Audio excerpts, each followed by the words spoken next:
Welcome back to the Beer Adventure. I'm Josh. I'm Clayton.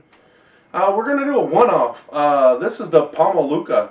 Not sure if you can see right there that you can see the wild palm nuggets, flakes. Big flakes. We'll get a nice close-up of this here in just a second. We can't do a comparison because I don't know what to compare this stuff to. Yeah. I don't have any idea either. If stuff floats in it like Goldschlager. I don't think it's gold, it's palm. This is from Brazil. Palma Louca. It's a Pilsner style, which is actually from the city of Pilsen. I've heard good things and bad things about this. We're about to find out whether it's good or bad and let you know. We'll take the risk. You take the taste. Okay. Kick on the light. Can you see the shimmy and shake of various random things in there? Bite the bullet. Wow, that's awesome. I've actually had this before. I didn't think it was that bad, so let's see what we got.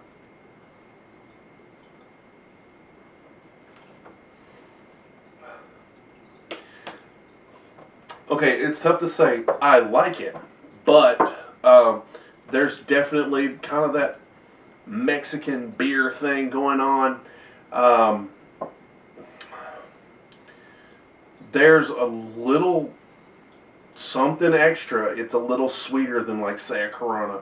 But when you say it's kind of got that Corona Pacifico kind of thing going on? Yeah, it definitely has a Mexican lager Pilsner style. Yeah. Compared to some of those. It may just be the Back on the light. It may just be the palm in it, but something there definitely kicking up. Like I got a lot of carbonation feel. Oh yeah. Almost like a light soda. Yeah. Type. It's kind of way it fizzes whenever you drink it. Duff's settling. I mean, I'm gonna treat this like the tequila eat the worm, you know, and go for it. It's kind of refreshing, man. I imagine, like, if it was really hot outside, yeah, I'd probably really dig this. It is a little sweet, kind of a little soda-y, but the bubbles dissipate pretty quick. This would be really neat if you got a bunch of people coming over or you're doing a beer tasting or something to throw this out, because it's just, I mean, this is a Frankenstein beer, man. It's weird. There's not a whole lot else out there like this. That's why I don't have anything to compare it to. I don't know that you'd buy it if we didn't do this. If it wasn't for this, I probably never would have bought it, just because of the pieces of stuff floating in it. That's why I bought it. Yeah. It's freaky. It's kind of one of those, like, I'm a big coffee drinker and stuff like that. When you get the grinds and stuff in your coffee, you're just like, it's kind of like, man, I have to deal with this. But with this, though, you really, I mean, drinking it and stuff like that, you know, knowing that the big chunks of palm leaf and palm are in there, you really don't. Crazy. Look at all that crap. It really doesn't, like, swim around in your mouth, so you really don't get the feeling of, like, particles like you do whenever with, like, a cup of coffee. When the grinds get in there, it's kind of like it's all over the place and real fine. It feels like you got grit in your mouth. Whereas this stuff, like, it goes down smooth, it goes down with the beer.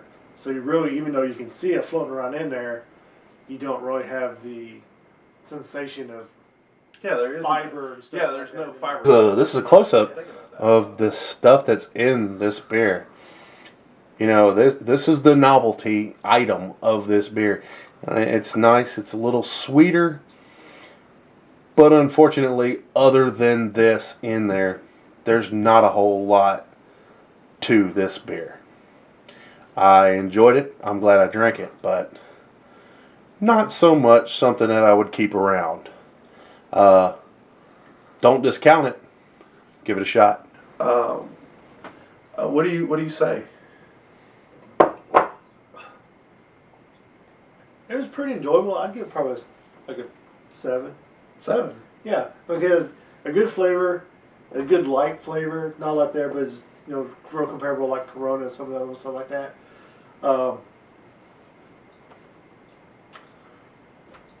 I have to say, yeah, probably 7.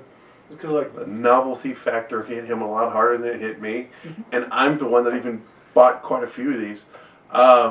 It's a 5, guys. For me, this is a 5. There's nothing outstanding other than the fact there's stuff floating in the bottle.